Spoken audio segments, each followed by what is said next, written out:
She was sold by the two men who were supposed to protect her, handed over like a debt paid in flesh, and she had learned to believe she deserved nothing more. Then a single silent stranger paid the broker's fee without blinking, and something shifted in the dry desert air, something neither of them could name or explain. What happened next in that weather-beaten cabin at the edge of nowhere would either destroy what little remained of her soul or forge something neither of them ever dared to hope for. Stay until the end, because this is the story of two broken people who found against every odd that survival can look a great deal like love. The stagecoach had no mercy in it. It lurched and bucked over the rutted desert trail like a wounded animal, its iron-rimmed wheels finding every stone and every sun-baked crack in the earth with the precision of something deliberately cruel. Inside, the air tasted of dust and old leather, and the particular kind of heat that does not simply warm a body, but presses down on it, grinds it thin the way a millstone grinds wheat, until there is nothing left but powder. The year was 1868, and the Arizona Territory was not a place that offered comfort to the weary. It offered only distance and heat, and the slow, indifferent passage of time. Maribel Vasquez sat with her spine rigid against the cracked wooden bench, her hands folded in her lap, her eyes fixed on the warped slat of the opposite wall as though she could find in its grain and its knotholes some scripture that might explain how a woman of 24 years came to be riding alone in a hired coach toward a man she had never met, in a town she could not find on any map she had ever seen, to begin a life she had not chosen. She was not a small woman. She had known since girlhood that her body was the kind that drew commentary from people who believed commentary to be a form of generosity. Her hips were full and round her waist, soft, her shoulders broad enough to carry weight, which was perhaps the only honest thing anyone had ever said about her, because she had in fact been carrying weight for as long as she could remember. The weight of a household held together by a woman's hands, while the men in it threw everything breakable at the wall of chance. The weight of being the eldest daughter in a family where the word daughter had come to mean something closer to asset. The coach hit a particularly vicious rut, and Maribel's head struck the wall behind her with a dull, hollow sound.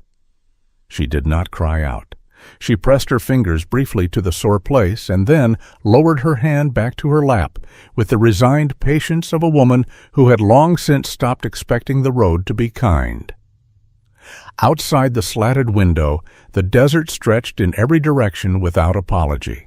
Ochre and sienna and the pale ghost gray of creosote, broken occasionally by the skeletal arms of a saguaro, reaching upward toward a sky so relentlessly blue it hurt to look at directly. Beautiful, perhaps, in the way that things indifferent to human suffering are sometimes beautiful. The mountains in the far distance were the color of bruises. Maribel looked at none of it for long. Her eyes kept drifting inward to the country behind her own forehead, to the terrain of recent memory, which was far less picturesque and considerably more treacherous than the Arizona desert. The memory that came back most often, the one that had made its home in the space just behind her sternum, was of a Thursday evening 3 weeks past in the small adobe house outside Tucson where she had lived her entire life. She had been at the table mending a shirt that belonged to her younger brother, Cesar, a shirt he had torn in a brawl and needed repaired before their father saw it. The lamp had been burning low. The smell of dried chilies and wood smoke had been in the air. And then the door had opened, and her father, Rodrigo, had come in with Cesar at his shoulder, and a man she did not know behind, them both a thin man in a good suit, who carried a leather satchel and wore the careful, pleasant expression of someone accustomed to conducting business in uncomfortable places. Her father had not sat down. He had stood in the middle of the room and told her in the flat voice he used when there was no good news to dress up that he and Cesar had gotten into a difficulty with a card game over in Maricopa County, that the difficulty had grown into a debt, that the debt had grown into a problem of a particular size and character that could not be resolved by any means currently available to the family except one, The man in the good suit was a marriage broker. His name, she was told, was Mr. Finch.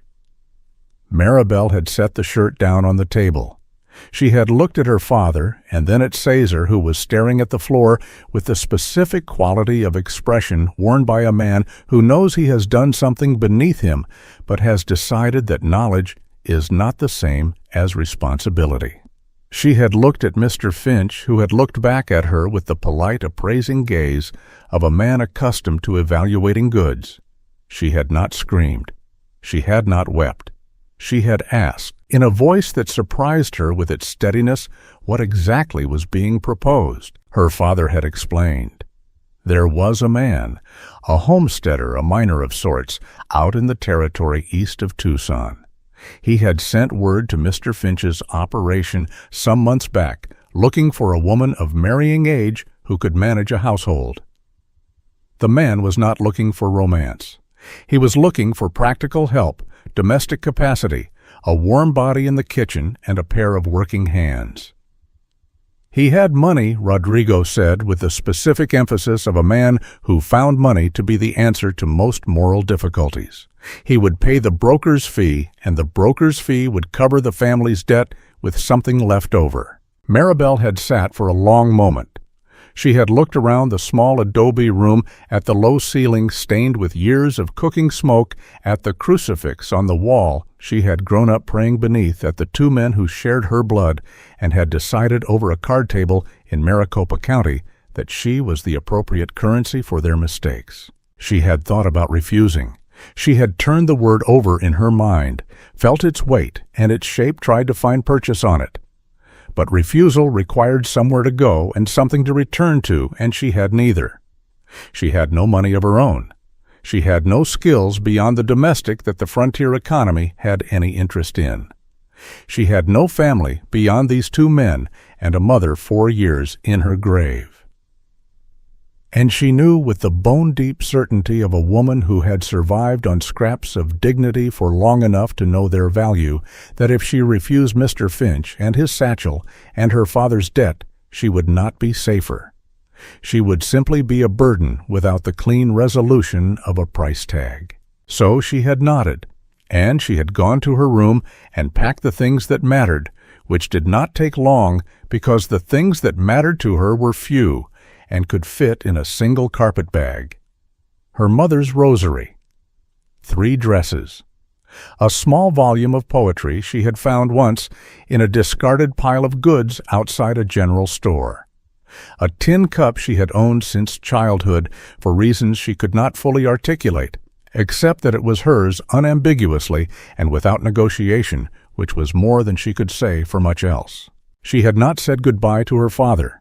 She had said goodbye to Caesar briefly, because despite everything he was her brother, and she was not yet entirely without sentiment.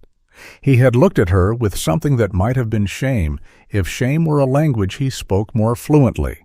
She had touched his cheek once and then turned away. That had been 3 weeks ago.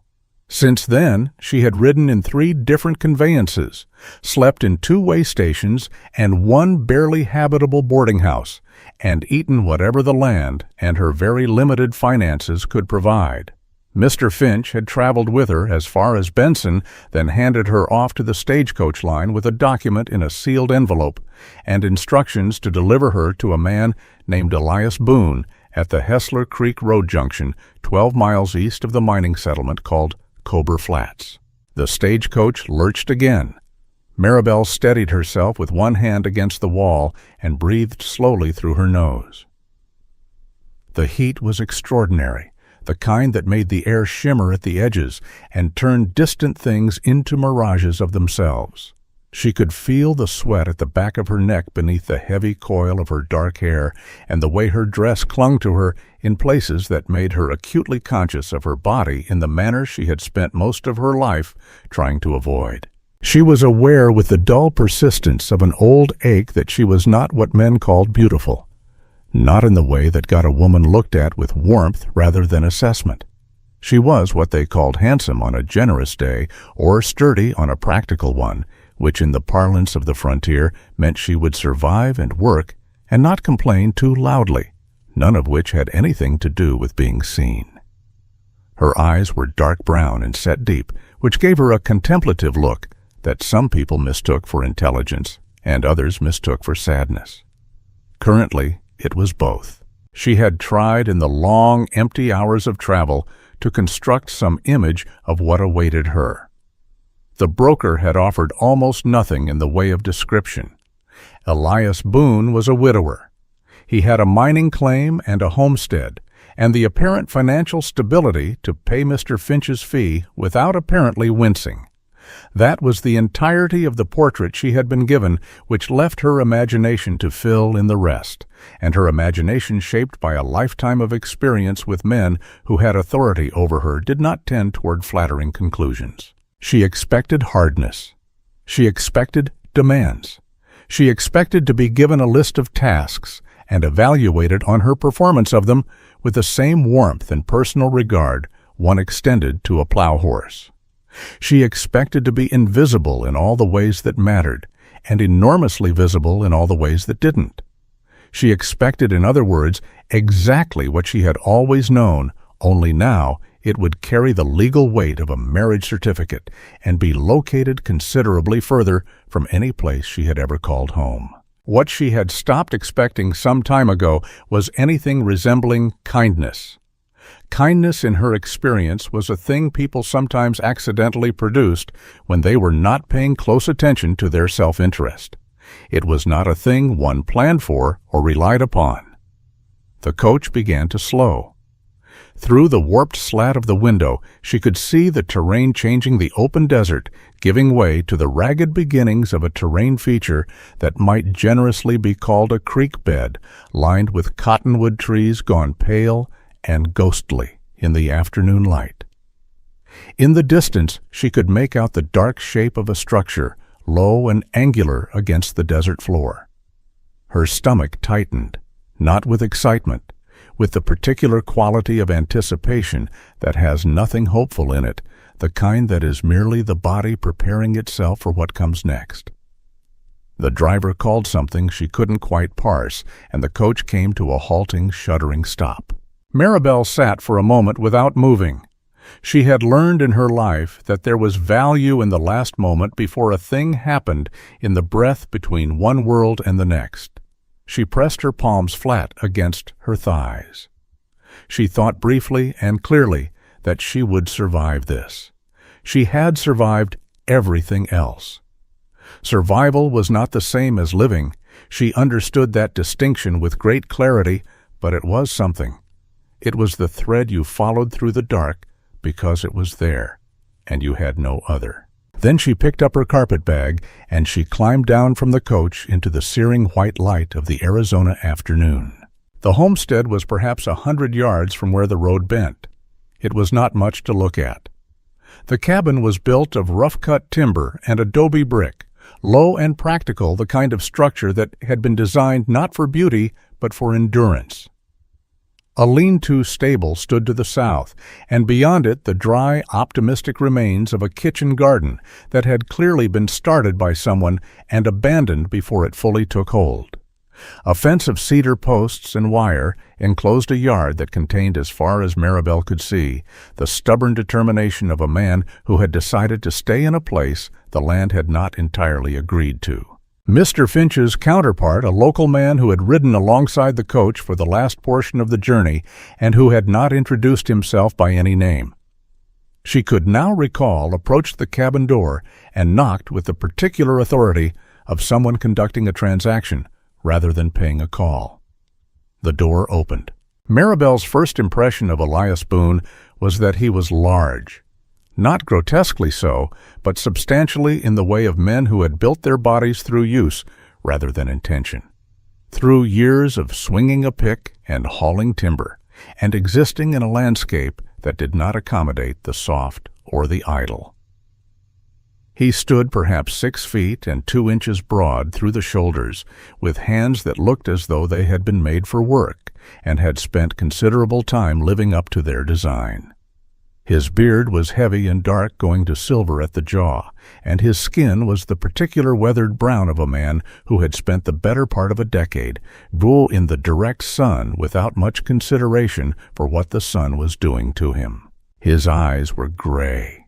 That was what she noticed most specifically. Gray and very tired, and containing, even in the brief moment before he schooled his expression back to blankness, a quality she recognized because she had seen it in her own mirror often enough. They were the eyes of a man who had lost something so substantial that the loss had restructured his face around itself. He looked at her without expression, not unkindly, but not warmly. The way a man looks at a problem he has agreed to take on and is now evaluating in practical terms. The intermediary handed over Mr. Finch's sealed envelope. Elias took it, opened it with a thumbnail, read its contents with the brief, thorough attention of a man accustomed to contracts, and then reached into his shirt pocket and produced a folded amount of paper money which he counted out with the same quality of attention and handed back. No negotiation. No inspection. No commentary on what had been purchased or what he expected of his investment. Simply the money counted and delivered, and then the intermediary was gone, back to the road, and the coach, and the comfortable world of men who go home at the end of the transaction. And Maribel Vasquez stood in the Arizona afternoon with her carpetbag in her hand, and her new husband looking at her from the shadow of his doorway, and she understood with perfect, terrible clarity that she was now entirely here in this place, with this stranger in this life that had been arranged for her by men who found her valuable primarily in the abstract. "I expect you're tired," Elias Boone said at last. His voice was deep and unhurried, the voice of a man who had spent a long time in places where there was no one much to talk to. "Road from Benson's not gentle." "No," she agreed, "it isn't." A pause settled between them like dust after a wind. He looked at her. She looked at him. Neither of them knew in that moment what the other was except a stranger and a necessity, which was at least honest. "Well," he said finally, "come inside then." She did. She picked up her bag, and she walked through the door into the dim, cedar-smelling interior of the cabin, and behind her the desert blazed on without pause or interest in what had just begun, the way the desert always does, indifferent and eternal, and entirely unchanged by the small specific dramas of the human hearts that move across its surface. She stood in the center of the main room and looked at it. It was clean, she noticed first, which surprised her. Clean in the way of a man who maintained order, not out of habit or comfort, but out of the same grim discipline he applied to everything else. The surfaces were bare. There were no curtains on the single window. A table, 2 chairs, a cast-iron stove, a shelf with a few tin supplies. Everything functional, nothing decorative. The room had the quality of a space from which all softness had been carefully removed, and she understood instinctively that this had not happened by accident.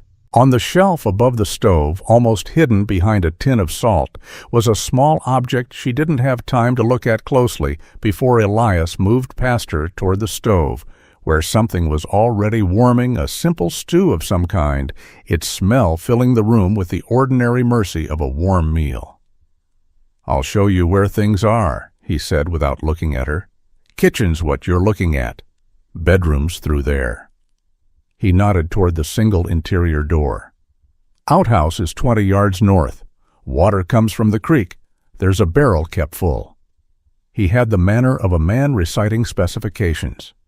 She listened with her hands folded in front of her and her carpetbag at her feet, and she took in the specifications, and she noted that he had said bedroom singular, and she felt the particular kind of fear that has no name except the one a woman gives it quietly and alone.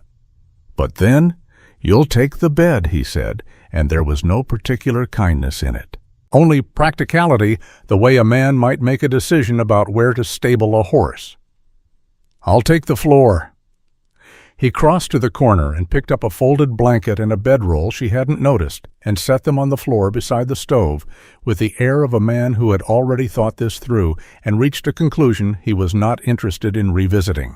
"I want to say something once and not again," he said then, and he did look at her then directly and without evasion, and there was something almost painful in the straightforwardness of it, because it was not the look of a man who disrespected her. It was the look of a man who had decided that honesty was the only thing left he could offer that had any integrity. "I paid Finch's fee because I needed someone to run this house, someone who could cook and clean and manage the place when I'm at the claim. That's the arrangement I made. I'm not looking for a wife to love. I'm not looking for that from anyone. What happened between you and your family is none of my business, and I won't ask about it. What I'll give you in return is a roof and food, and my word that you'll be treated decently.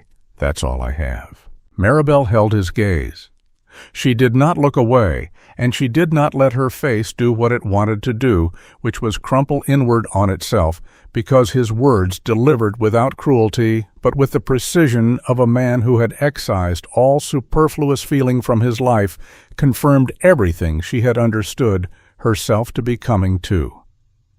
A service, a function, a practical arrangement in the guise of a marriage. "I understand," she said. "Good." He turned back to the stove. "Supper's ready when you are." She ate across the table from him in a silence that was not comfortable, but was at least not hostile, which in her experience represented a reasonable beginning. He ate with efficiency and without enjoyment. She ate with the careful restraint of a woman who had learned not to seem hungry in front of people who might use it against her. The stew was simple venison and root vegetables, and it was, despite everything, very good.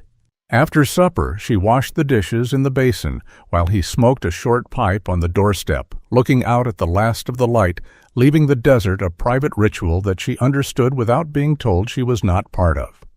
She set the clean dishes to dry and then went to the bedroom and sat on the edge of the narrow rope bed in the falling dark and listened to the vast specific silence of the desert at night, which was not silent at all but full of sound, the dry percussion of insects, the distant cry of something she couldn't identify, the low moan of wind against the timber walls. She did not cry.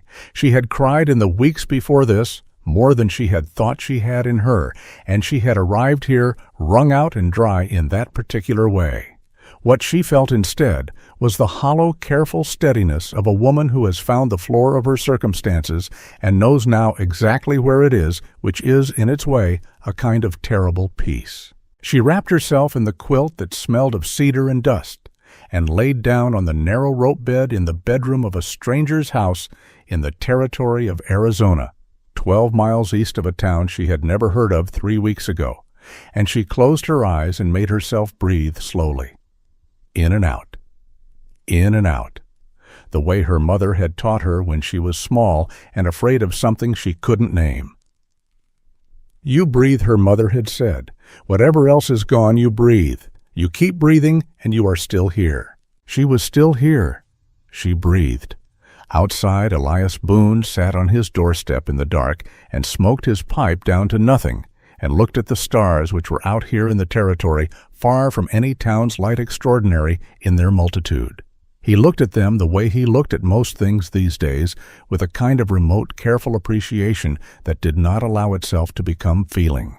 He had not intended this, had not intended any of it, had contacted Finch's operation in a moment of what he recognized even as he did.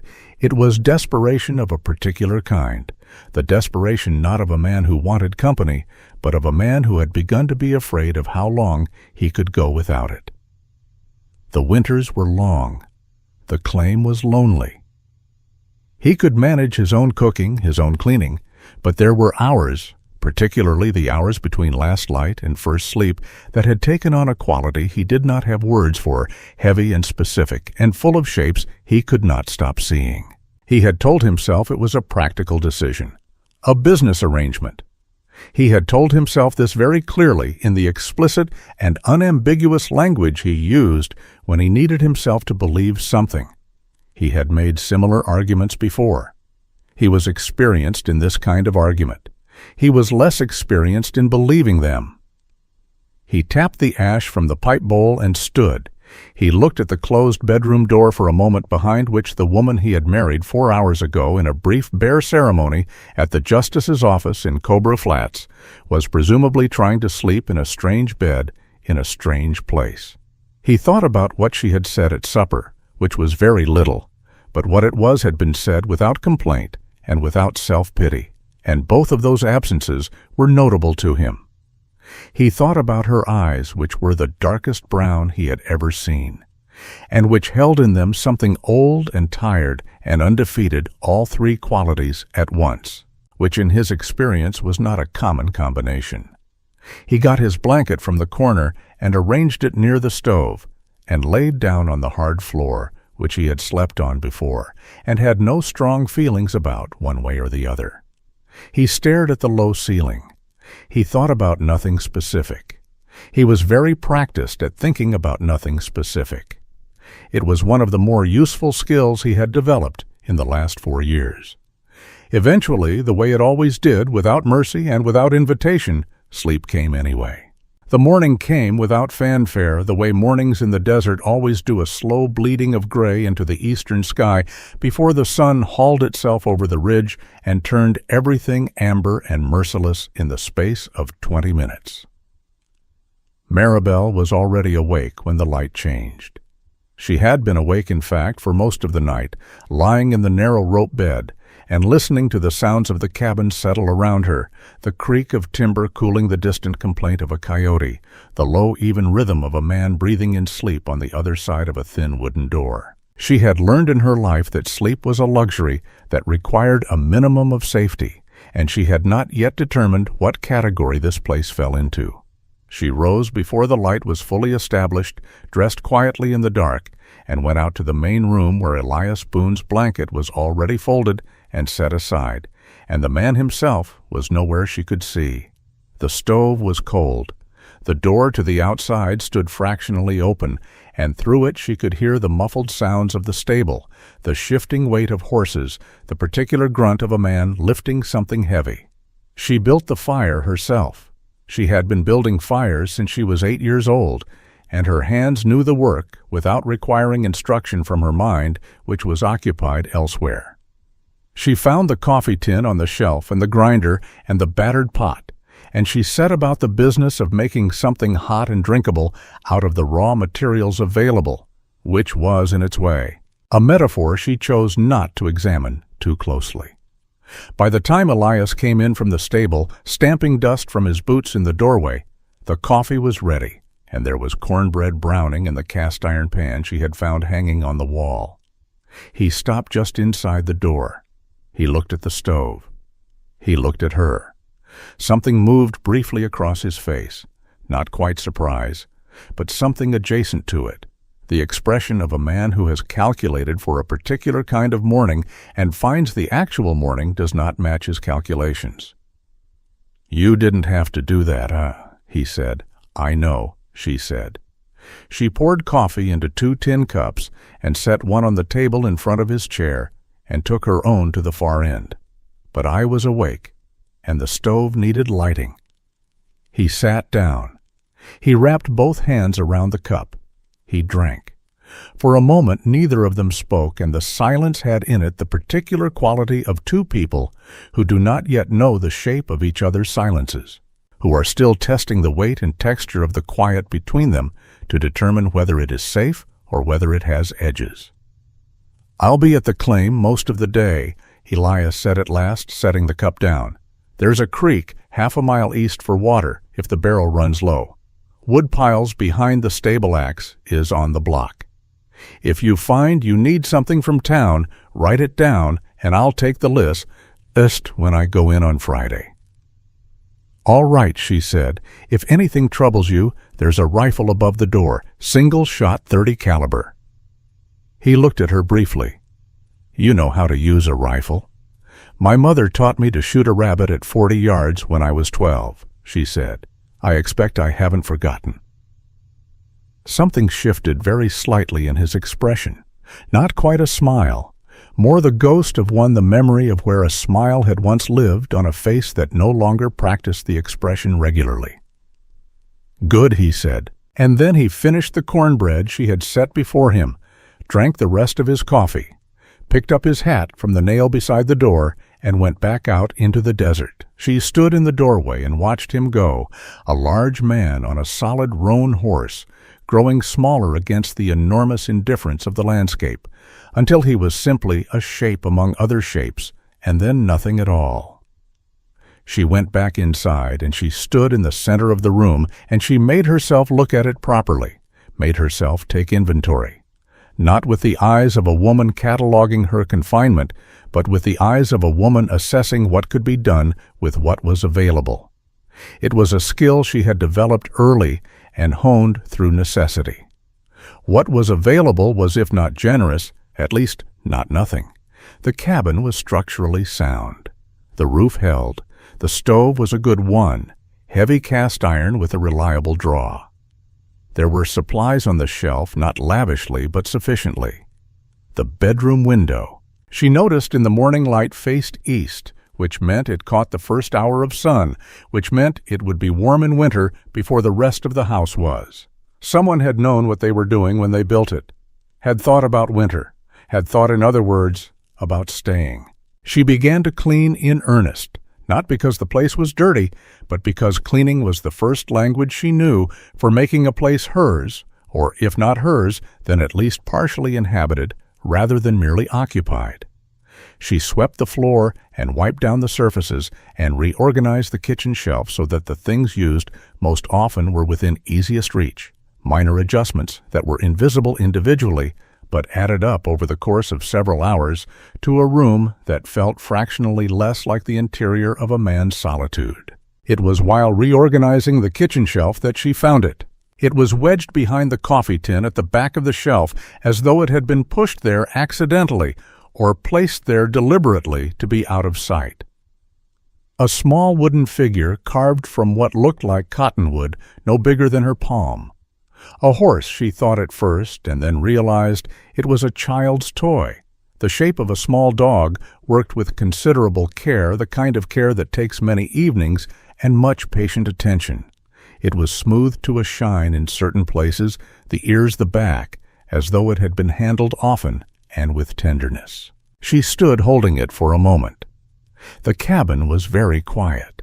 Outside, the wind moved through the cottonwoods along the creek, and the sound it made was the low, persistent sound of something that has been going on for a very long time and does not intend to stop. She set the figure back exactly where she had found it. She was careful to reproduce the precise angle and position. She understood with the instinctive tact of someone who had learned to read the things people did not say that this was not a thing she had been meant to find, and that therefore it must be treated as though she had not found it.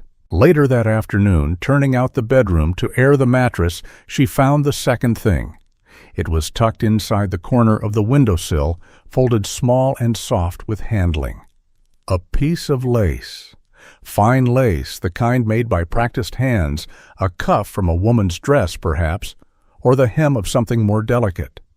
It was ivory gone to cream with age, and along one edge there was the faintest suggestion of embroidery flowers too small to identify, worked in thread the same color as the lace, so that you had to tilt it toward the light to see them at all. Maribel held it for a long moment in the slant of afternoon light coming through the east window. She had not been told he was a widower in any detail. Mr. Finch had mentioned it with the same register he used for all pertinent facts, the way you note a property's prior ownership. She had assumed grief in the abstract the way you assume a house has weather simply because it is a house. But grief in the abstract and grief in the specific are two entirely different countries, and holding this small, carefully preserved piece of lace, she found herself standing in the specific country without a map. There had been a woman who made lace or wore lace or both, A woman whose presence in this cabin had been real and daily and warm, who had looked through this east-facing window at the same desert Maribel was looking at now. And there had been, she suspected, from the carved wooden dog, a child. And then there had been nothing, and the man who remained had pushed all evidence of what he had lost to the backs of shelves and the corners of windowsills, and built around himself a silence so complete and so deliberately maintained that it had its own architecture. She put the lace back carefully. She finished airing the mattress and remade the bed with the same quilt that smelled of cedar. She went back to the kitchen and began the slow, quiet work of making supper. When Elias came home in the late afternoon, dusty and moving with the particular heaviness of a man whose body has worked hard and would like to be done, he stopped again just inside the door. She saw it happen, the brief involuntary pause, the calibration. The cabin smelled different. She had found dried herbs on a shelf she had thought were decorative and discovered they were culinary oregano and dried sage, and something she didn't recognize, but which smelled pleasant in hot oil. Supper was beans and salt pork and a flatbread she had made from the flour bin, and it was by any objective assessment a significant improvement on the previous night's stew, not because the ingredients were better, but because she had cooked it with the kind of attention that makes a difference. He washed his hands and face at the basin, dried them on the cloth hung by the door, and sat down without comment. They ate. The silence between them was slightly different from the night before, slightly less careful. Not warmer precisely, but less formally maintained. "You moved the coffee tin," he said at one point without particular inflection. "The coffee's better reached from the left," she said. "When you're tending the stove, I can move it back." And a pause. "No," he said. "It makes sense." That was all. But something in it felt like the smallest and most cautious of adjustments, the way you might test the weight of ice before trusting it. The days that followed had a shape that Maribel found gradually and with some surprise to be navigable. Elias left for the claim each morning before the light was full. He returned in the late afternoon or early evening, depending on what the work required. He ate whatever she made without complaint, and with what she came to recognize as genuine, if undemonstrative, appreciation, most evidenced by the fact that he ate everything set before him with the thorough, focused attention of a man who has been eating his own cooking for too long, and finds the change meaningful even if he will not say so. He did not speak to her much, but neither did he speak to her badly, which she had prepared herself for, and was therefore quietly relieved to find absent.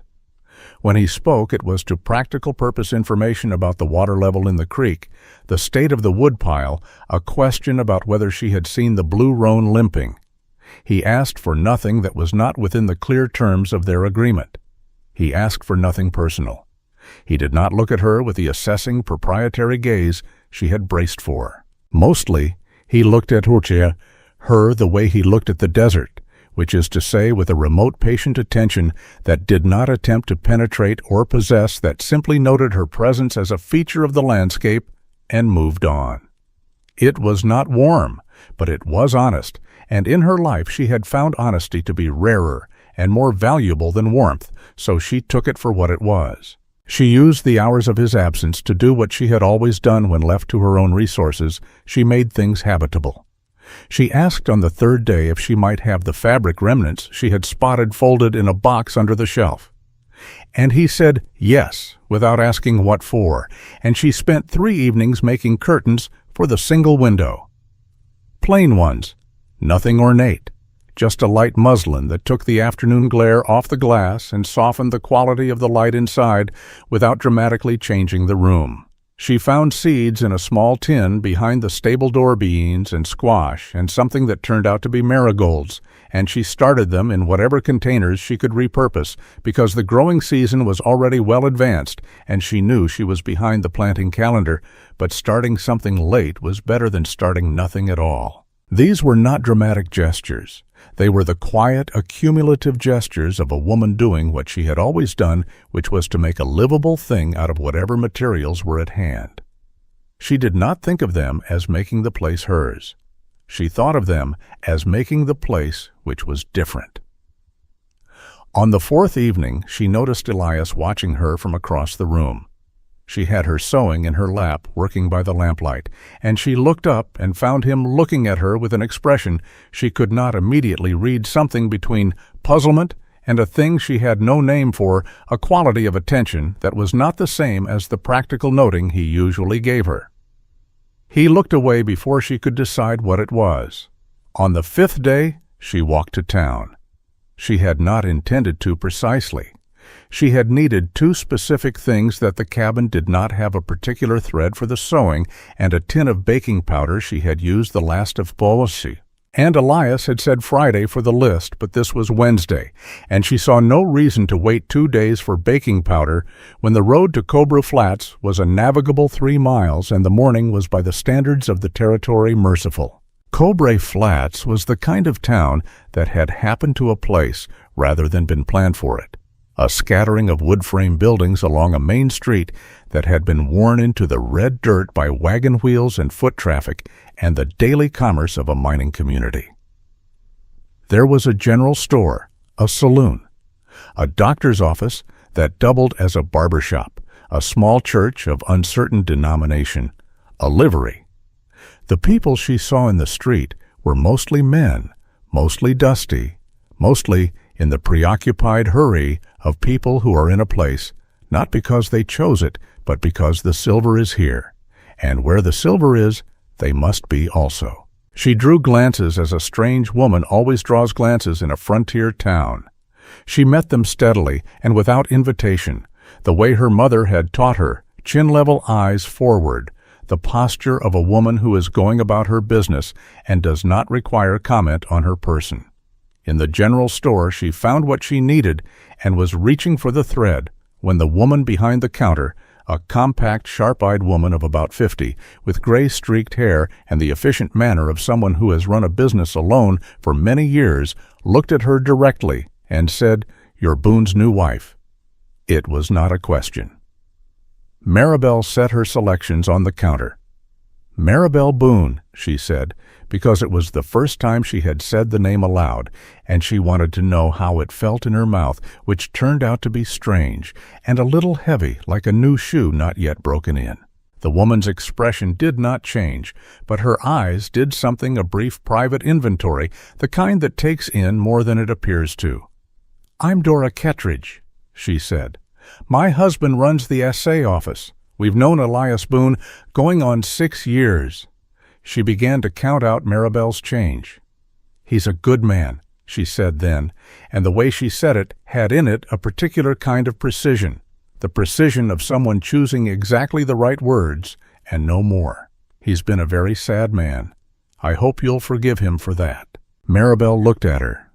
Dora Kettridge held her gaze with the comfortable directness of a woman who has long since stopped being indirect about things that matter. "I have no cause to forgive him for grief," Maribel said at last. "I've carried some myself." Dora studied her for a moment, and then something in the older woman's face settled, not warmly exactly, but with the quality of a judgment revised in a favorable direction. She pushed the change across the counter. "You need anything in this town," she said. "Anything at all, you come to me first, before you go to anyone else." "Thank you. Oh," Maribel said. She put the change in her pocket and picked up her parcel. She understood, without it being stated, that this was an offer of a particular kind, the kind that frontier women make to each other when they recognize something in each other's bearing that the men around them do not see. She held it carefully, the way you hold an unexpected gift when you are not accustomed to them, with both hands and with the private resolution not to drop it. She walked the 3 miles back to the homestead in the full noon heat, her parcel under her arm, and she thought about what Dora Kettridge had said. "He has been a very sad man." She thought about the carved wooden dog behind the coffee tin. She thought about the piece of lace in the windowsill corner. She thought about gray eyes that held something old and evacuated the specific look of someone who has experienced an event so large that it has become the organizing principle of everything that comes after. She did not feel sorry for him precisely. Pity was a thing she had been on the receiving end of enough times to know that it was not as generous as it appeared, that it came with its own economy, its own expectations of gratitude and diminishment. What she felt was something more lateral, a recognition between people who have been altered by loss, who carry their damage in similar ways quietly, and without public inventory. She was not sure what to do with the recognition. She was not sure it changed anything or needed to. When she got back to the cabin, she put away the thread and the baking powder and stood for a moment in the middle of the room she had been making incrementally livable for 5 days, and she looked at the curtains she had hung, and the seedlings she had started on the windowsill, and the shelf she had reorganized for better utility. And she felt for the first time since the stagecoach had deposited her in the white afternoon glare of this desert junction something she could not immediately name. Not happiness, not safety, not peace. Something smaller and more precise than any of those. Something that was perhaps the very earliest edge of something that might eventually become one of them if she was careful and patient and did not look at it too directly. She put a pot on the stove for supper. Outside, the desert light was going gold and long, and the cottonwoods along the creek moved in the late afternoon wind with a sound like running water. And the mountains in the distance had turned the color of embers. And whether she wished it or not, the world outside the window was in this particular moment and this particular light extraordinary. The weeks folded into each other the way weeks do in a place that has its own rhythms and does not particularly care whether you have adjusted to them yet. October came to the Arizona territory with a sudden decisive quality, as though summer had simply decided it was finished and walked off without ceremony, leaving behind a sky that turned a harder, more serious shade of blue, and mornings that required for the first time a second layer of clothing before going out to tend the animals. Maribel learned the shape of Elias Boone, the way you learn the layout of a house in the dark, slowly and by touch, by the location of things you find without looking for them, by the negative space of what is not there, as much as the positive fact of what is. She learned that he woke before first light without fail and without apparent effort, that he drank his coffee standing at the door, looking east in a posture that was not quite prayer, but had something of that quality in it, a man taking account of something with a regularity that had long since passed from habit into necessity. She learned that he was methodical in everything he did, that his tools were always hung in the same order, that he walked the fence line every Sunday morning, regardless of weather, not because it needed it every week, but because knowing the state of things was its own form of control in a life that had taught him how little control a man actually has. She learned that he did not sleep well. She could hear him in the deep hours of the night, turning on the hard floor with the particular restlessness of a man whose mind does not honor the body's need for stillness. She did not say anything about the not sleeping. There were many things she did not say, had decided not to say, understanding that the economy of their coexistence depended on a careful budget of speech, that too much would cost more than either of them had agreed to spend. What she noticed and also did not say was that he had begun to watch her, not with the proprietary evaluating attention she had feared in the beginning. Something else, something she caught only in the margins of her vision, a look that ended the moment she turned toward it, gone so quickly she could not be certain she had seen it at all. She caught it once when she was in the yard, hanging the week's washing, the sheets moving in the October wind with a heavy, rhythmic patience. She caught it again when she was at the stove, stirring the evening supper, and looked up to find his reflection in the dark glass of the window, watching her with an expression she did not have enough information to name. By the time she turned, he was looking at his hands. She chose to catalog these observations and do nothing with them. She had no framework for what to do with them that did not require more certainty than she possessed, and certainty was in short supply. What she did have, which surprised her daily, was the garden. The seedlings she had started in their repurposed containers had taken with a stubbornness that felt personal, a direct refusal of the inhospitable conditions, and she had transplanted the hardiest of them into a plot. She had turned herself behind the cabin with the spare spade she found in the lean-to. The marigolds were particularly tenacious, which made her feel something she recognized distantly as affection. They were not practical plants. They would not feed anyone. But they were orange and gold, and absolutely committed to being alive in a place that had not asked them to be, which was a quality she had considerable personal respect for. It was Dora Kettridge who told her on her second visit to the general store in late October what she needed to know about Elias Boone. She did not tell it dramatically or with the intent to wound. She told it the way you tell a person something you believe they need in order to navigate a particular terrain safely, the way you describe the location of a drop in the trail ahead, not to frighten, but to forewarn. Elias Boone had come to the territory from Missouri in 1862 with a wife named Clara and a daughter not yet 2 years old, a girl named Ruth. He had staked a claim at Hessler Creek, based on a survey that had proved more optimistic than accurate, but he had worked the ground with enough patience and enough physical capacity to eventually find the silver that the survey had promised, a modest vein, but reliable enough to build the cabin properly and fence the yard and begin to think about the following season as a thing with real possibilities. In the winter of 1864, a fever had come through the territory. It had moved the way fevers move without regard for character or usefulness or the specific weight of what it would take from particular people. Clara Boone had died 11 days after she first fell ill. Ruth Boone, who had just learned to walk without holding onto the furniture, had died 4 days after her mother. Elias had buried them both in the rocky ground behind the cabin under 2 cedar crosses he had made himself. And then he had gone on, which was the only option available to him, and which he had executed with the thorough, methodical persistence that seemed to be the central quality of his character, by stripping the cabin of everything that served no function, by reducing his life to its operational minimum, and by working the claim with a focused intensity that Dora suspected was at least partly a way of making the days too physically exhausted to be inhabited by anything except sleep. Maribel listened to all of this without interruption, standing in the general store with the smell of dry goods and lamp oil around her, and she thought about the wooden dog behind the coffee tin and the piece of lace in the windowsill, and the way Elias looked at the sky each morning with the posture of a man conducting a private, painful inventory. "Thank you for telling me," she said. Dora looked at her steadily.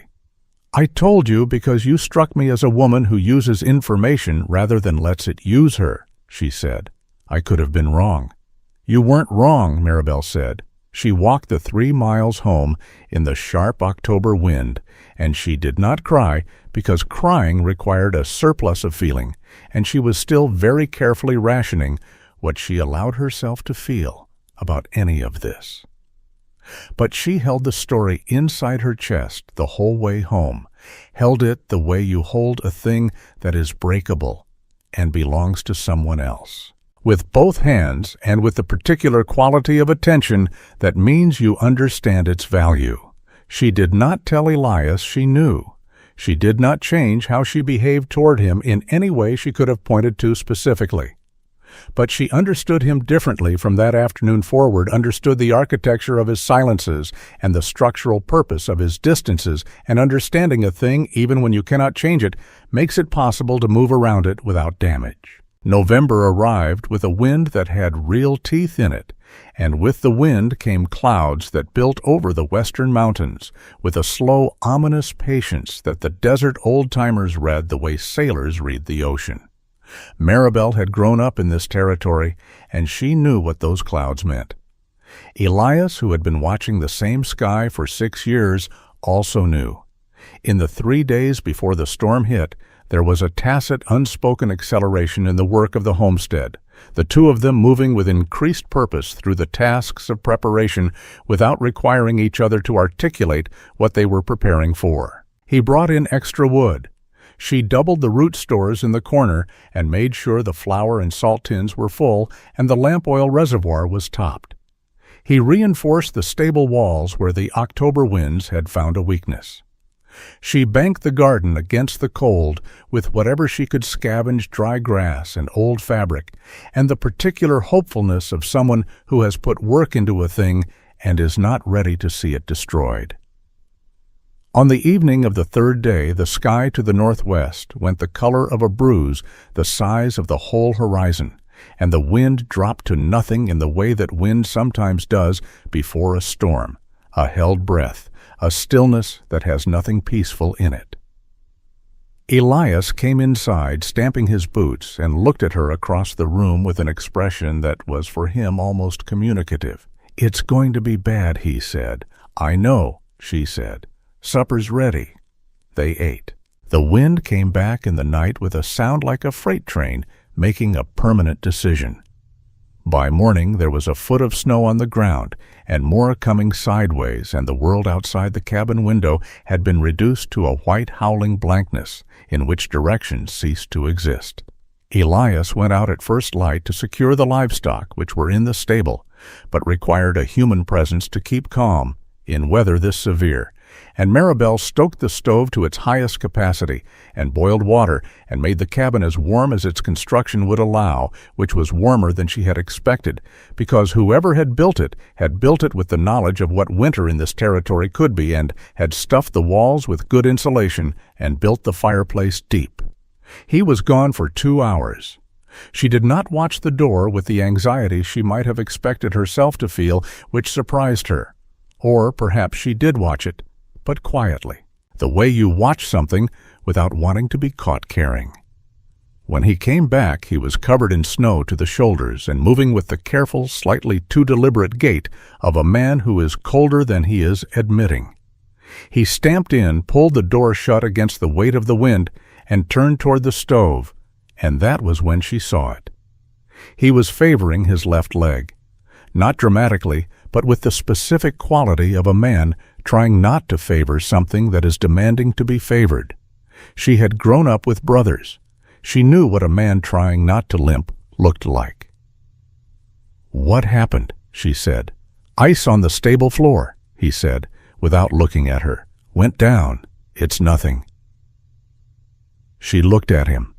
He was already lowering himself onto the chair by the stove with the measured, controlled movement of a man managing pain with the same methodical discipline he applied to everything else.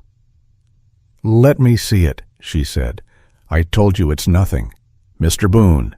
Her voice was level, not hard but not accommodating, either the voice of a woman who has decided. "You are the only person between me and that blizzard. I have a practical interest in the state of your leg." He looked at her then, and something in her manner, the directness of it, the absence of fuss or sentiment, seemed to reach him past whatever wall he had been about to construct. He pulled up the leg of his trousers. It was not nothing. The ankle was swelling, already darkening in the way of a serious sprain or a possible minor fracture, the skin tight and angry, the joint unhappy in a way that was clearly visible. She crouched and looked at it without touching, then looked up at him. "That needs to be wrapped and kept still," she said. "I can't keep still. I have animals that need tending." "The animals are secured, and they will survive 4 hours without you. This," she said, indicating the ankle, with a gesture that was precise without being unkind, "will not improve without being treated, and if it gets worse, you won't be able to walk at all, which makes the animals a problem neither of us can solve." He held her gaze for a moment. Something moved behind his eyes, a calculation, but also something less analytical, something almost rueful, the expression of a man who has been argued into a corner by good sense and is trying to decide whether to resent it. "There's bandaging cloth in the tin under the bed," he said.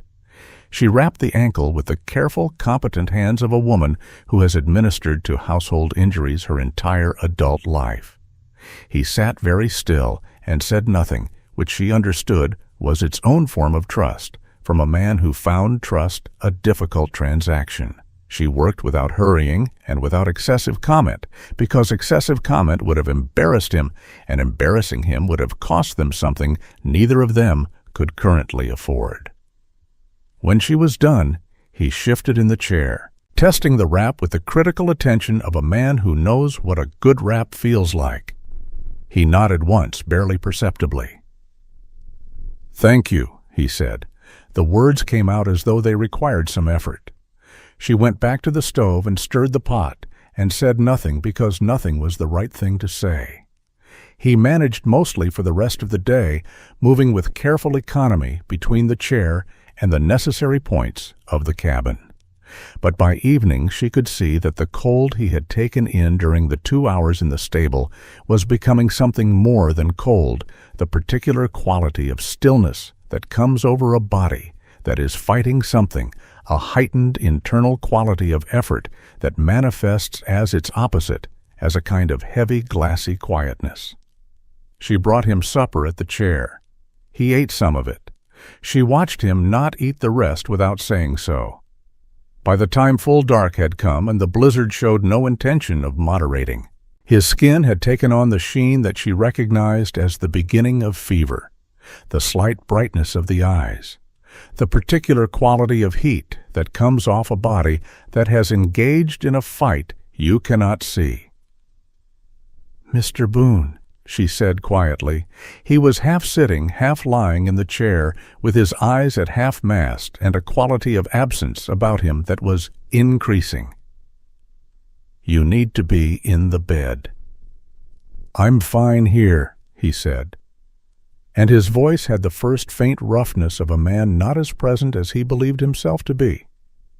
"The chair will make your back ache and your ankle worse," she said. "The bed is warmer, and it's where you need to be." He did not argue again. She helped him to the bedroom with the practical, unsentimental efficiency of a nurse or a soldier supporting his weight, without remarking on it, settling him on the bed and drawing the quilt up and going to heat the water for a compress. She worked through the evening with the stove stoked high and the water kept hot, and the compresses changed with careful regularity, and the storm outside continued its extraordinary and indifferent violence, shaking the timber walls with periodic gusts that sounded like something very large and very angry, trying to get in. The fever broke its banks around midnight.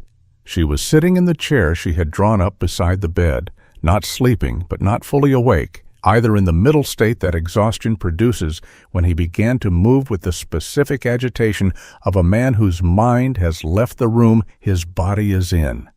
He pulled at the quilt. He turned his head from side to side. He said something she could not parse a word or a name, delivered with the urgency of someone trying to communicate something desperately important. Then, in a voice that was not the voice he used for practical communication, a lower, rawer voice, the voice of the person he was underneath the person he allowed to be visible, he said, "Clara." Maribel went very still. What followed was not dramatic in the way of stories. It was painful in the way of real things, which is often less dramatic and considerably more devastating. He spoke in fragments, sometimes clearly, sometimes not calling for his wife in the specific particular voice of a man who believes she is somewhere in the room and cannot understand why she is not answering. He said her name with the cadence of someone who has said it thousands of times in the ordinary course of daily life, the effortless, intimate shorthand of people who have built a language between them over years, and there was in the sound of it an intimacy so complete and so private that witnessing it felt like standing in a doorway you had not been invited to enter. He called for Ruth only once in a voice so different from the one he used for Clara that Maribel felt it land in her chest like a stone dropped in still water. He called for her with the voice a man uses for a very small child, soft and reassuring. And then he said in a voice that cracked along its entire length, "Don't take her, not her. Take me instead."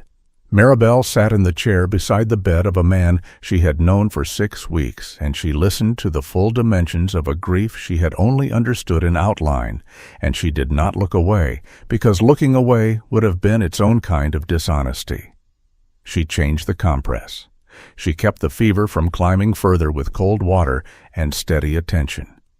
She sat through the long hours of the blizzard night while Elias Boone moved in and out of the country of his dead, and she remained in the only country available to her, which was the present one, which was the cabin in the storm, which was the chair beside the bed. Toward morning the fever broke. She could feel it happen the way you feel the pressure drop before rain, a change in the quality of the air around him. He went still. His breathing evened. The heat in his skin began slowly and with apparent reluctance to subside. When he opened his eyes fully and with recognition, the gray morning light was coming through the east window, and the storm had gentled to a low, exhausted murmur, most of its fury spent. He looked at the ceiling for a moment.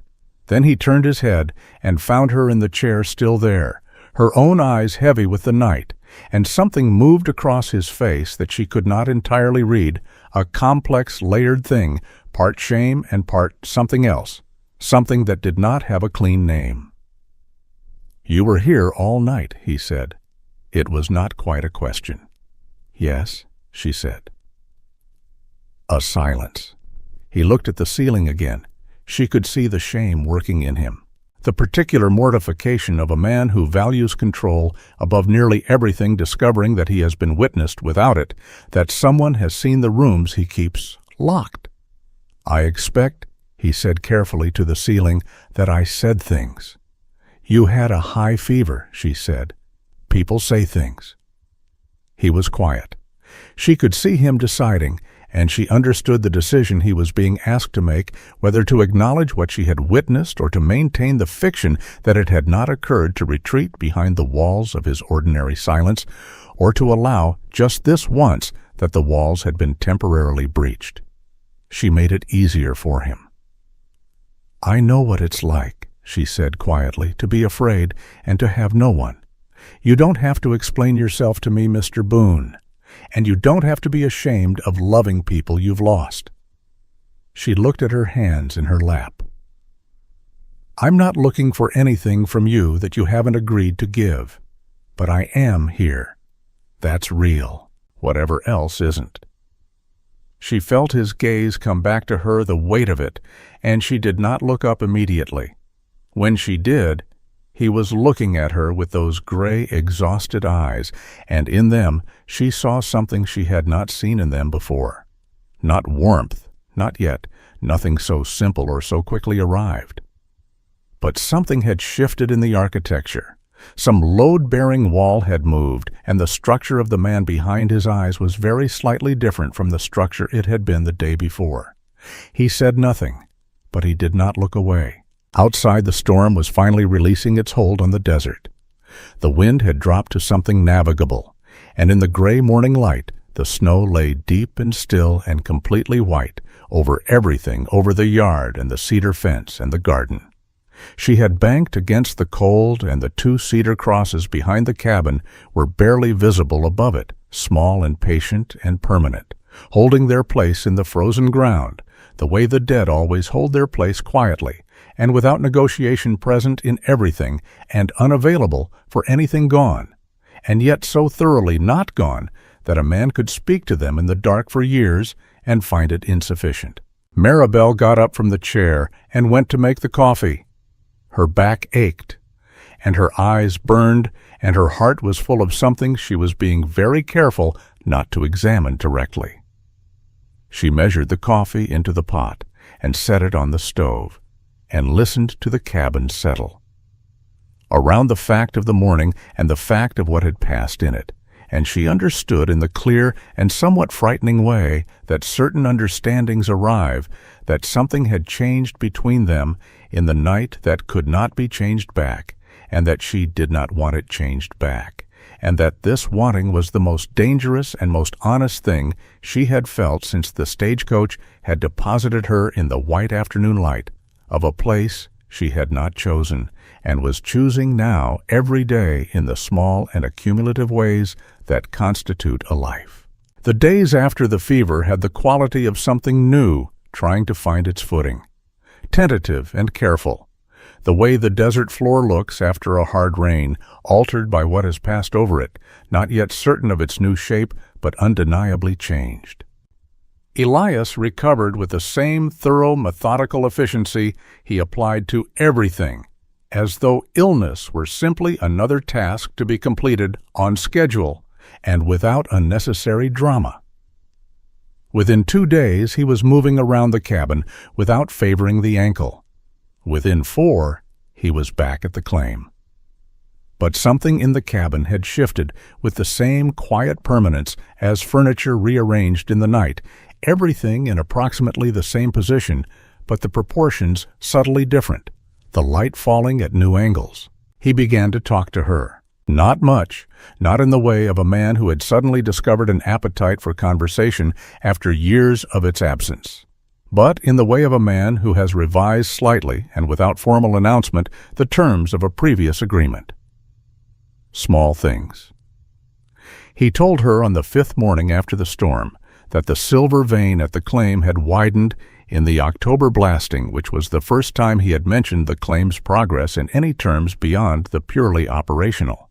He told her 2 days later that the roan had a tendency to favor her left foot on cold mornings and that it meant nothing she had always done it. It was simply her way. He told her that the previous winter had been milder than this one looked to be, and that she should know where the extra blankets were stored in the cedar chest, and that there was a second pair of boots under the bed that had been Clara's and would fit her better than what she was wearing. He said Clara's name without flinching, which Maribel understood to be significant, and she received it without comment, without the careful stepping around that she might have offered a week earlier, because something in the way he said it told her he did not need it. Stepped around that he was offering the name, the way you offer a thing. You have been carrying a loan for a long time, not to give it away, but to let someone else briefly acknowledge its weight. She wore the boots. They fit almost exactly. The silver strike that Dora Kettridge had mentioned, the one moving through the territory with the particular velocity of information that everyone has been waiting for, arrived at Cobrae Flats in the form of a wagon train of investors and speculators and men who believed that being close to money was the same as having it sometime in the first week of December. The town, which had been modest and purposeful, became suddenly louder, denser, more various in its human contents.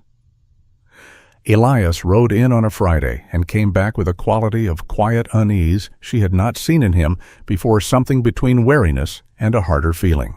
"There'll be trouble," he said, not to her specifically, more to the room, the way a man makes a statement he needs to hear out loud to believe. "Silver brings the wrong kind of company along with the right kind. It always has," she said. He looked at her. Something like agreement passed between them without either of them producing it in words, the particular communication of people who have arrived at a shared understanding by separate routes. She was not thinking about her father and brother at that moment.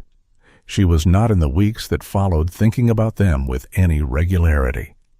She had placed them in the category of things she had survived and was no longer obligated to maintain active dread of the way you place a storm you have weathered in the past tense and turn your face to the present sky. She had not entirely stopped watching the road to the west, but she had stopped doing it consciously, which was different. She was instead thinking about bread.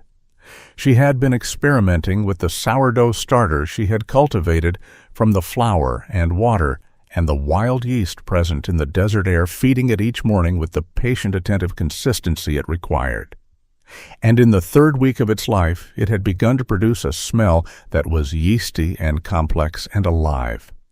A smell that filled the cabin on baking days with something so particular and so warm that she caught Elias on 2 separate occasions simply standing near the stove with his eyes partly closed and his expression stripped of its habitual guardedness in a way she found unexpectedly moving. "My mother used to make bread on Sundays," he said once, not looking at her, looking at the loaf cooling on the cloth. "Mine too," she said. She said the smell was the closest thing to Sunday morning she knew. He was quiet for a moment. Then, "That's right," he said, and the 2 words had in them a quality of recognition so genuine and so unguarded that she felt it move through her chest like a hand pressed flat over something that had been cold for a long time. She was thinking about the bread, and about the starter, and about whether the marigolds she had planted against all practical reason had survived under their protective layer of straw and dead grass when the morning of the 15th of December arrived with a sky the color of hammered pewter, and a wind from the northwest that tasted of the further cold to come. Elias left for the claim before first light the way he always did. She heard the roan's hooves on the frozen ground diminishing into the gray morning, and then the silence of the homestead settled around her familiar. Now no longer the silence of confinement, but the silence of a place she had made incrementally her own. She was in the yard breaking the ice on the water barrel when she heard the sound of riders on the western road. She straightened and turned. There were 3 horses coming at the particular loose, unhurried pace of men who are not worried about arrival times because they believe the place they are arriving at already belongs to them in some essential way. She knew that pace. She had grown up with it. She knew before she could see their faces who they were.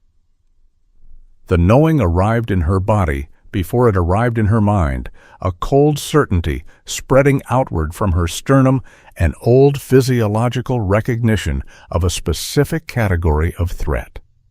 Her hands tightened on the axe handle she had been using to break the ice. Rodrigo Vasquez had aged in the months since she had seen him, or perhaps he had always looked like this, and she had simply stopped accounting for it the way you stop seeing the details of a familiar thing. He was a lean man, brown and weathered, with a mustache he had always worn with a pride she had never understood the basis of, and eyes that moved with the quick, assessing quality of a man perpetually looking for the angle. He sat his horse well. He had always sat his horse well. It was perhaps the thing he did best. Cesar was beside him, taller, heavier, with the specific quality of unease that had characterized him as long as she could remember a man who followed the gravitational pull of whoever was nearest him and called it loyalty. He did not meet her eyes. He looked at the cabin, then at the stable, then at the fence line, the inventory of a man calculating the value of what he is looking at. The third man she did not know. He was broad and rough-faced, and wore a pistol in a way that announced itself the specific placement and ease of someone who wants you to know it is there. Maribel, her father said. He made her name sound like a familiar possession, something that had always been his and had simply been somewhere else for a while. Father, she said. She did not put down the axe handle. He looked at the yard. He looked at the curtains in the window. Visible, even from here, pale muslin moving fractionally in the draft. He looked at the marigold bed, dormant but structured, its winter preparation visible if you knew what you were looking at. He looked at all of it with the eyes of a man doing an appraisal, and she watched him do it and felt the particular cold that has nothing to do with weather. "You've made yourself comfortable," he said. "I've made myself useful," she said. "There's a difference." He dismounted. The other 2 followed. She noted that the third man stayed a half step behind and to Rodrigo's right, which told her something about the nature of his presence. "There's silver in this territory," her father said, walking toward her with the slow, deliberate pace of a man who has rehearsed this approach. "Word is, your man has a solid claim. My husband," she said, "has a working mine, which he built with his own hands over 6 years. Husband." Rodrigo smiled, and it was the smile she had known her whole life. The one that meant he was about to say something he had already decided and was only performing the courtesy of the preceding conversation. That's a generous word for a business arrangement. She held her ground. She was aware of the axe handle in her hands, not as a weapon. She was not there yet, but as a fact, a point of reference. Something solid in a situation that was becoming rapidly liquid. He stopped 3 feet from her. Up close, she could smell trail dust and the specific sharpness of a man who had been riding hard and sleeping in camp, and beneath it, the particular smell she associated with her childhood, which was not unpleasant in itself, but which arrived now carrying everything attached to it. Every morning she had woken to a household that listed toward disaster. Every night she had gone to sleep knowing tomorrow would require the same maintenance of a life that was structurally unsound. "There's a man in Cobre Flats," Rodrigo said. "A man named Harker. He's bought out 3 claims already, and he's looking for a 4th. Your husband's been refusing his offers." He paused to let this settle. "Harker's not a man who takes no well." "That's not my concern," she said, "or yours." "It becomes mine," he said, "when I can offer him a simpler solution. A wife who helps persuade her husband to sell and relocate." He met her eyes with the specific directness of a man who has given up pretending.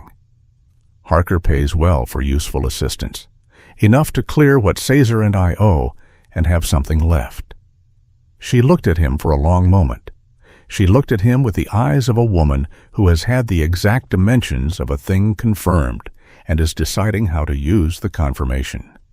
"You sold me once," she said. Her voice was quiet, which made it more rather than less precise. "You came here to sell me again." He shrugged. And the shrug was more honest than anything he could have said, the effortless shrug of a man who does not experience the distinction between those two acts as significant. It was Caesar who spoke then, and she turned to look at her brother, and he was finally meeting her eyes. Though the meeting was uncomfortable for him, she could see the layer of justification he had built and was standing behind. "You're better off than you were," Caesar said, and his voice had the particular defensive quality of someone making an argument they know is insufficient. "We did you a favor placing you here. Look at the place. You've done well." "You placed me," she said, "like furniture. Maribel." Her father's voice had changed. The pleasantness had gone out of it, the way pleasantness always went out of his voice when it became unnecessary. "You don't have a choice in this." And that was when Caesar moved toward her, not with violence, not precisely, but with the specific physical authority of a man who has decided that the conversation portion of the proceedings is concluded and what follows is simply logistics, and he reached out and closed his hand around her upper arm. The grip was hard. It was the grip of a man who has learned that force applied early, saves argument applied later. She had felt it before that grip in the versions of it that had existed throughout her childhood, the logistics of a life managed by men who understood her primarily as something to be moved from one location to another as circumstances required. Something happened in her then. It was not rage, though it had rage in it. It was something older and more comprehensive than rage. Something that had been building since the morning she had sat across a table from Mr. Finch with a shirt in her lap, and a life she had not chosen being arranged around her, something that had been building through every mile of the stagecoach road and every cold silence of the early weeks at the cabin, and every night she had lain awake in the narrow bed, cataloging the dimensions of her own powerlessness. It rose in her now, not as an explosion, but as a tide steady and irresistible, and cold as the creek in December. She looked at Caesar's hand on her arm. She looked at it with a specificity of attention that was itself a kind of statement. Then she looked at her brother's face. "Take your hand off me," she said. Each word was a separate, deliberate thing laid down with precision. He did not. The third man had come around to her other side. She was aware of him in her peripheral vision, aware of the pistol and the casual readiness of a man who expected to be the deciding factor in any disagreement. Her father began to speak again, the logical, reasonable voice he used when he wanted to convince her that the situation was not what it was. She had heard that voice applied to every capitulation he had ever required of her, the careful rationalizing voice that reframed every taking as a giving, every demand as an opportunity, every reduction of her personhood as a form of protection. She looked past him. She looked at the cabin, at the curtains in the window, the ones she had cut and sewn herself from the remnant fabric. At the dormant garden bed with its protective layer of straw, the marigold roots alive beneath it, regardless of what the surface showed. At the woodpile she had contributed to the water barrel, she kept filled the door she went through every day in both directions, in and out freely, and by her own determination. She saw very clearly in that moment what she had done in this place. Not what had been done to her, what she had done. The bread and the curtains and the garden and the order of the kitchen shelf and the quiet constancy of the long, cold nights. All of it the accumulated daily, unremarkable labor of a woman making something livable out of something bare, which was not nothing, which was in fact the central and defining work of her entire adult life, done here as it had been done everywhere, except that here, for the first time, the thing she was making livable was also hers. Cesar pulled at her arm. She planted her feet. "I said," she said, and her voice did not waver, did not rise, remained at the precise level of a woman who has decided, "Take your hand off me." The third man moved closer. Her father was still talking. And Maribel looked at her brother and saw in his face, beneath the justification and the discomfort and the performed certainty, the thing she had always known was there, the flicker of a man who knew better and had simply for his entire life chosen not to be better. And she felt, in addition to everything else, the specific clean grief of that, the grief of being failed by someone who was capable of not failing you and chose it anyway. She yanked her arm free. The force of it surprised Cesar. She could see that surprised him with the specific quality of the unexpected, the physical fact of a woman who had spent months splitting wood and hauling water and working the hard ground of a desert homestead with her own body, and was no longer the soft, compliant figure he had arranged in his memory. She stepped back and put the axe handle between herself and him, not raised, not threatening, simply present, simply existing in the space between them as a statement of fact. "I am not leaving," she said, "not with you, not for Harker, not for any sum you can name." Her father's face had changed. The pleasantness was entirely gone now, and beneath it was what had always been beneath it. Not cruelty exactly, but the specific hardness of a man who has never been told no by someone he considered his by right, who has always been able to convert the no of others into the yes he required, and who finds the failure of this mechanism genuinely confusing. "You don't have the standing to refuse," he said. "I am a married woman on my own land," she said, "and you are trespassing." The word landed between them, and the silence that followed it had a quality she had never produced before in this man's presence, the silence of someone who has not been given what they expected and is recalculating. The third man had his hand near his pistol. She watched it there without letting herself look at it directly. She was aware of the full situation around her, the way you are aware of a cliff edge, not with panic, but with the complete and committed attention of someone who understands exactly where the edge is and does not intend to go over it. The sound of hooves on the frozen road came from the east. All four of them heard it. All four of them turned. Elias Boone had come back from the claim early because the cold had made one of the blasting fuses unreliable, and he had not been willing to risk the work without replacing it. He came around the eastern bend of the road on the Rhone at a pace that was not galloping, but was not ambling either, the particular pace of a man who has seen something from a distance and has not yet determined what it means, but has decided not to approach it slowly. He pulled up 20 yards out and took in the scene with the swift, comprehensive attention of a man who has lived long enough in dangerous country to read a situation by its physical grammar. He read it now in approximately 4 seconds. The 3 strange horses, the 2 men flanking Maribel, the third man with his hand near his weapon, Maribel with her axe handle and her planted feet and her chin at the specific angle he had come to recognize as the angle at which she had decided something. He dismounted in one smooth motion and reached behind his saddle and unscabbarded the Winchester with the ease of a man for whom this was not a dramatic act, but a practical one, the way you pick up a tool for the work at hand. He walked toward them with an unhurried, deliberate pace that covered the ground efficiently, without appearing to rush. He stopped at Maribel's shoulder, not in front of her, beside her. He looked at Rodrigo Vasquez with the gray, exhausted, entirely serious eyes of a man who had lost everything he valued in the world and had therefore arrived at a place beyond the reach of most threats. "I don't know you," he said. His voice was the quiet, even voice he used for all necessary things. "But I know what I'm looking at." Rodrigo met his gaze with the first uncertainty she had seen in him all morning.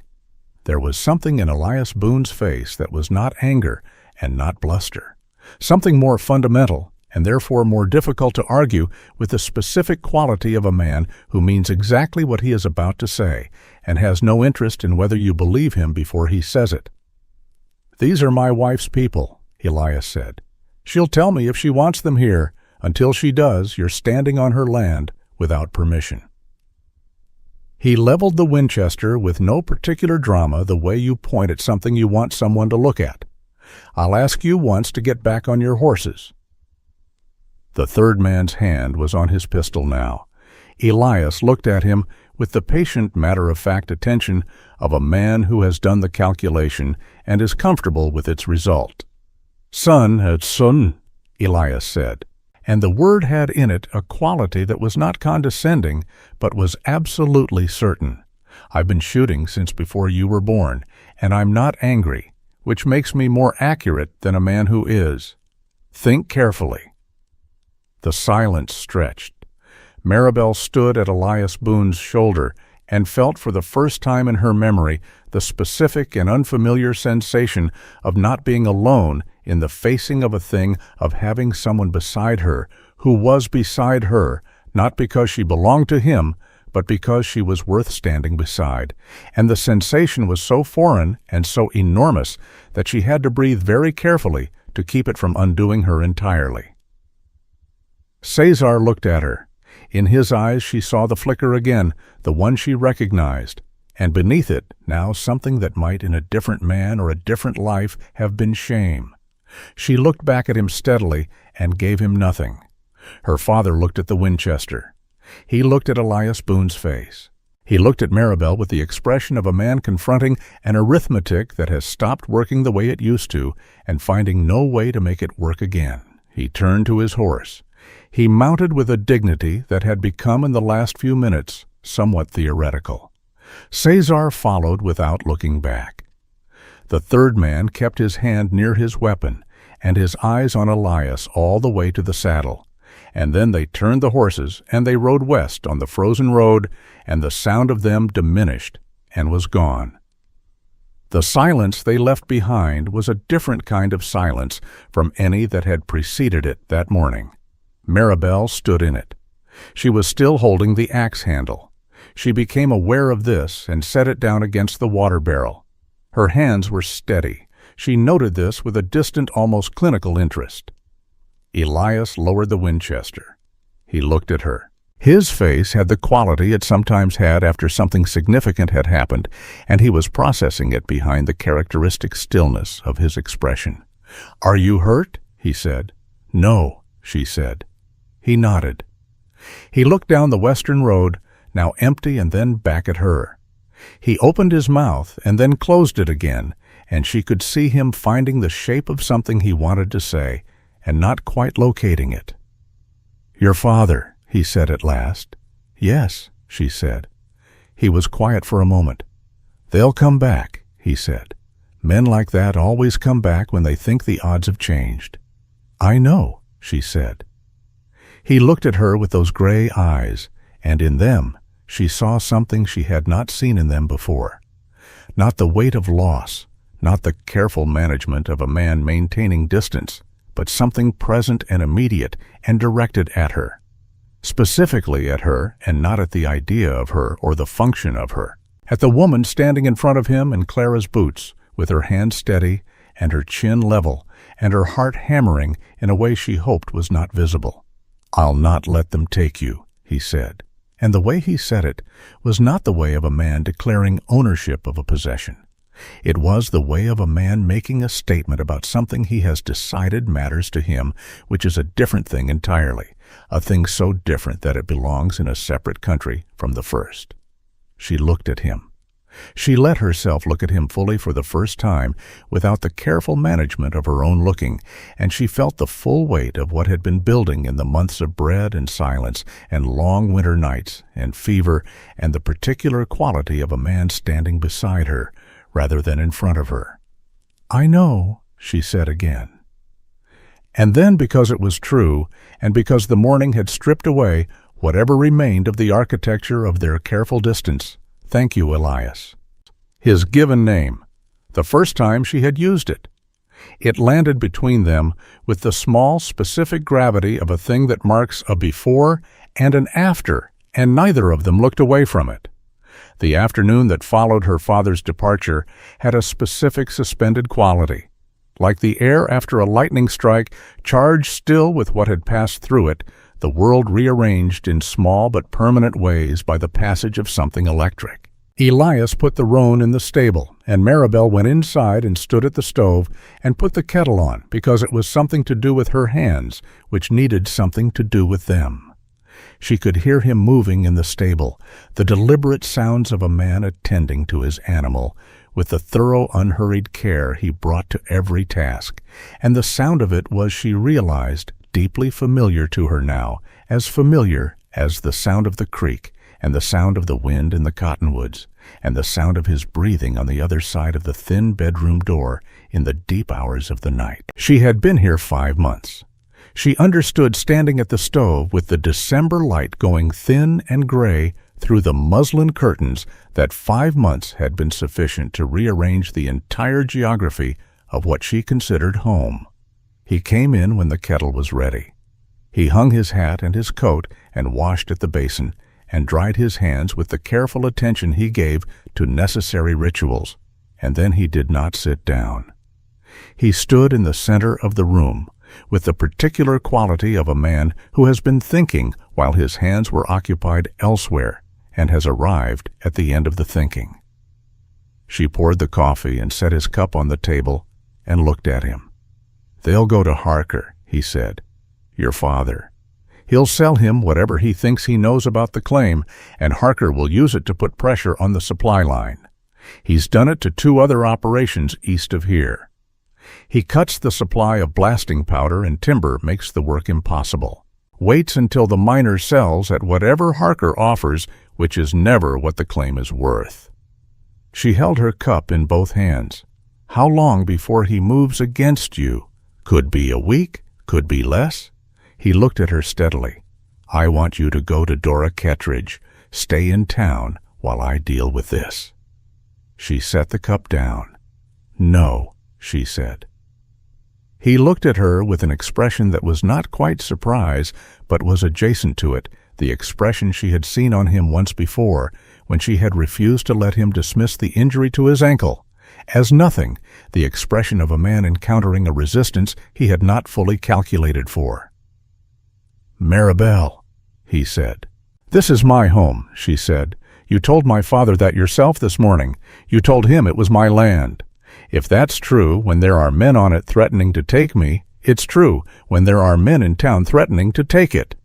She looked at him directly. "I will not be put somewhere safe while you manage the consequences of my family's decisions without me.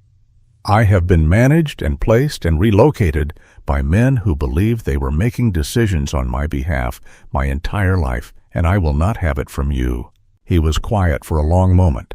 Something moved through his expression, something complex and layered, and she held her ground and waited for it to resolve. "I'm not trying to manage you," he said at last, and the word manage in his mouth had the quality of something he had understood and was actively rejecting.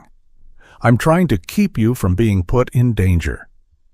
The danger exists whether I am here or in town," she said. The only question is whether I face it knowing what is happening or ignorant of it. And I will not be ignorant of what happens in my own house." Another silence. Then something shifted in his face. Not capitulation, something more mutual than that the quality of a man who has been made to see a thing from a vantage point he had not occupied before and finds the view there legitimate. "All right," he said, "then you need to know everything." He sat down. And for the first time since she had come to this place, he talked to her not about the operational facts of the homestead, but about the real situation, the full architecture of it, without simplifying or protecting her from the weight of what it contained.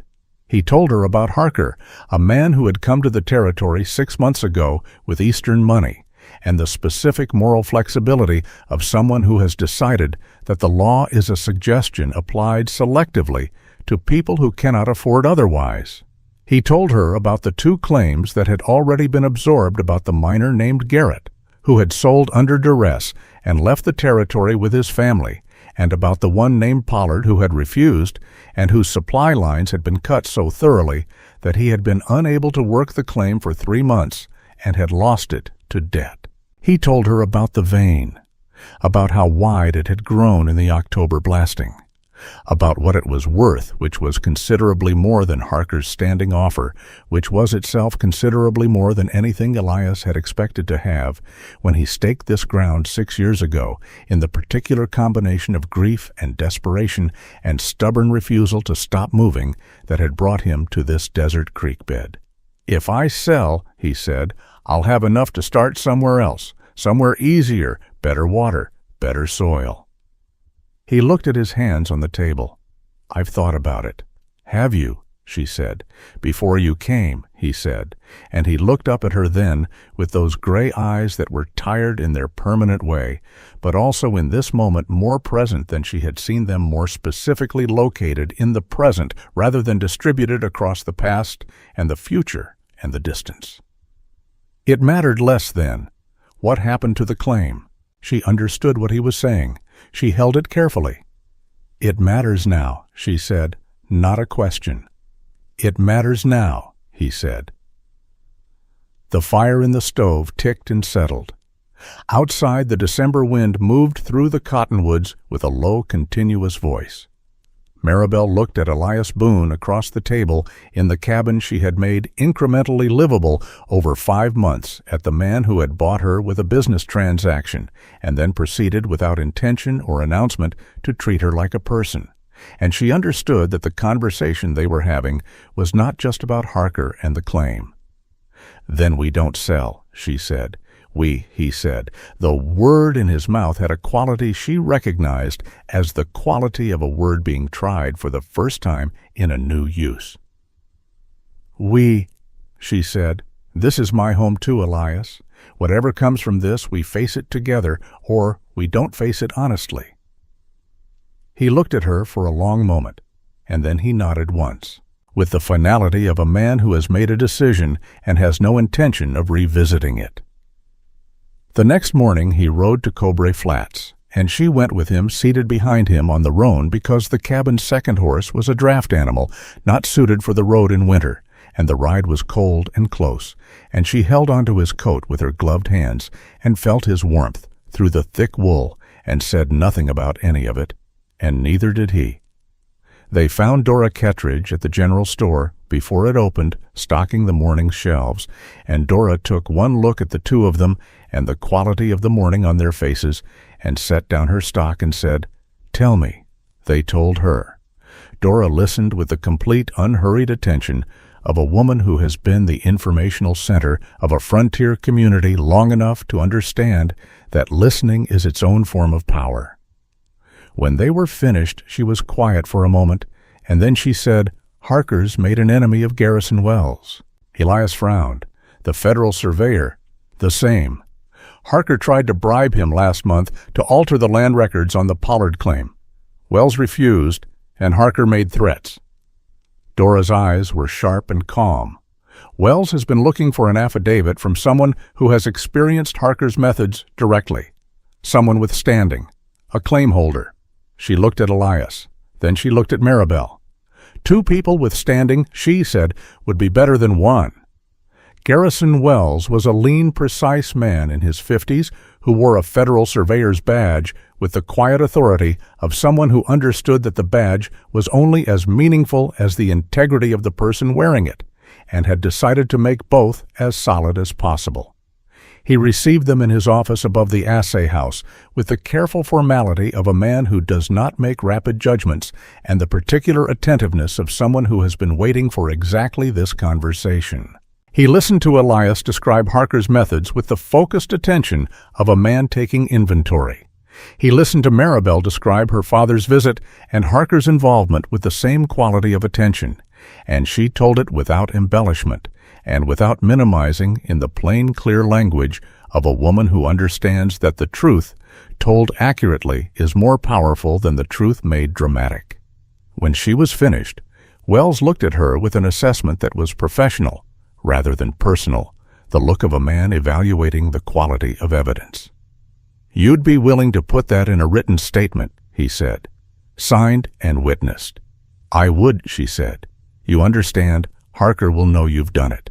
"He already knows I exist," she said, "and he knows I'm not inclined to be useful to him. I'd rather he know it formally." Wells looked at Elias. Elias met his gaze without expression, which in his particular case communicated more than most men's most elaborate demonstrations. "I'll have the paperwork drawn by this afternoon," Wells said. They signed the affidavits in the presence of Dora Kettridge and her husband, who served as witnesses, and Wells sent a rider east that same afternoon with a sealed packet addressed to the territorial governor's office in Tucson. The rider was a young man with a fast horse and the particular quality of purposefulness that comes from being trusted with something important. "It will take time," Wells told them before they left. "These things always take time, but Harker has made enough enemies in enough offices that this will not fall on deaf ears. Keep your claim, keep your records current, and if he moves against your supply lines, document everything and send word to me directly." They rode back to the homestead in the late afternoon, the roan moving steadily through the cold, the desert going gold and deep rose around them as the sun pulled itself down toward the western mountains. She had her arms around his coat again, and she could feel his breathing slow and even, the breathing of a man who has done what needed doing and is letting himself settle. The trouble came 9 days later, not as her father or as Harker's direct men, but as an absence. The supply merchant, who had been delivering blasting powder and timber to Hessler Creek on a monthly contract, sent word that he could no longer service the claim. No explanation, simply the fact of it delivered in a brief, apologetic note that had the quality of a man who has been made an offer he cannot afford to decline. Elias read the note at the breakfast table and set it down with the precise, controlled care of a man containing something he does not intend to display. "He got to Pruitt," he said. "I know," she said. She set his coffee in front of him. "Dora told me yesterday that Harker's been meeting with the supply merchants." I didn't say anything, because I didn't want to speak it into being before it was. He looked at her. Something in his expression that might in another man have been called tender. "When did you start meeting with Dora regularly?" "The second week of October," she said. "She's been keeping me informed of town matters. I've been keeping her informed of what happens at the claim." She paused. She felt you needed someone watching the eastern approach while you were watching the western one. He was quiet for a moment, then very quietly, "You've been doing that since October. You had enough to manage," she said. He picked up his coffee cup and held it in both hands and looked at her across the table with an expression she had no prior name for, but which she understood was the expression of a man who has spent a long time believing himself to be entirely alone, and has arrived, without entirely noticing the journey, at the discovery that he is not. Garrison Wells moved faster than he had promised. Perhaps because the affidavits were cleaner than he had expected. Perhaps because the territorial governor's office had its own reasons for wanting Harker addressed. Perhaps simply because the federal machinery, when it decides to move, can move with a swiftness that surprises the people who have grown accustomed to its slowness. 3 weeks after the signed statements had left Cobrae Flats with the young rider and his fast horse, 2 federal marshals arrived in town with warrants. Harker had, it emerged, been operating across 3 territories simultaneously with methods that had attracted the attention of offices considerably larger than the one in Tucson. The affidavits from the Boone homestead were one thread among many, but they were, Wells told Elias afterward, the thread that had been specific enough and substantiated enough to constitute the last necessary piece. Harker was arrested at the hotel in Cobrae Flats on a Tuesday morning in January, an event witnessed by most of the town's population who had come out with the specific quiet satisfaction of people watching a bully discover that the world is larger than his capacity to intimidate it. Rodrigo Vasquez and Cesar left the territory sometime in the days surrounding Harker's arrest. She learned this from Dora, who had heard it from the liveryman who had seen them ride west before first light on the morning the marshals arrived. She received the news standing in the general store and held it for a moment and then set it down in the category of things resolved not cleanly and not without residue, but resolved. She thought about Cesar for a long moment. She thought about the flicker she had seen in his face, the one she had always recognized, and she allowed herself the private, specific grief of it one more time, and then she let it take its place in the past where it belonged, where it could not reach her with the same authority it once had. Spring came to the Arizona territory with the unhurried certainty of something that has happened many times before and knows the way. The creek rose. The cottonwoods put out their first pale leaves, tentative and translucent in the April light. The desert floor, which had spent 3 months looking entirely committed to its own barrenness, produced, as it always did, and always had the particular miracle of color that anyone who had not seen it would have found difficult to believe. Yellow and violet and deep orange, the wildflowers that lived in the seed dormant through the cold and the dry, and then bloomed with a totality that seemed disproportionate to the harshness of what had preceded it. The marigolds came back. She found them one morning in early April, the first green of them pushing up through the ground she had banked and protected through the winter, and she crouched in the yard in the morning light and looked at them with a feeling she no longer had any uncertainty about naming. She had learned over the winter to name her feelings with the same directness she had learned to apply to everything else, because imprecision in this area had cost her too much, and she could not afford to keep paying it. What she felt looking at the marigolds coming back out of the frozen ground was a happiness so specific and so unambiguous that it required no qualification. She heard him come around the corner of the cabin from the stable, and she did not look up immediately because she was still looking at the marigolds, and because she knew his footsteps the way she knew everything about him, now thoroughly and in specific detail. He crouched beside her. He looked at the seedlings with the careful attention he gave to things he respected. "They made it," he said. "They made it," she agreed. He was close enough that his shoulder was against hers. This had begun to happen, the proximity not deliberately orchestrated, but accumulative the way warmth accumulates in a room with a good stove gradually and then all at once. She had stopped managing her awareness of it, which was its own form of declaration. He was quiet for a moment. Then, "Maribel." She looked at him. He was looking at the marigolds still, and his profile was the profile. She knew the heavy beard going fully silver now at the jaw, the sun-baked skin, the particular set of a face that had housed significant grief for a long time, and was learning slowly and without rushing the process that grief and living are not mutually exclusive, that you can carry the dead with you and still be present to the living. "I want to say something," he said. He said it the way he said most things that mattered plainly, and with the specific weight of a man who does not speak unless he has something to say. "All right," she said. He turned and looked at her, and his eyes were the gray she had been reading for months now. The tired and present and serious gray that she had come to understand contained more than tiredness, contained a depth that was not emptiness, but its opposite, a depth that had been created by loss and had been found improbably and against the expectations of both of them. To be habitable. "I did not bring you here to love you," he said. "I want you to know I understand that. I made a transaction.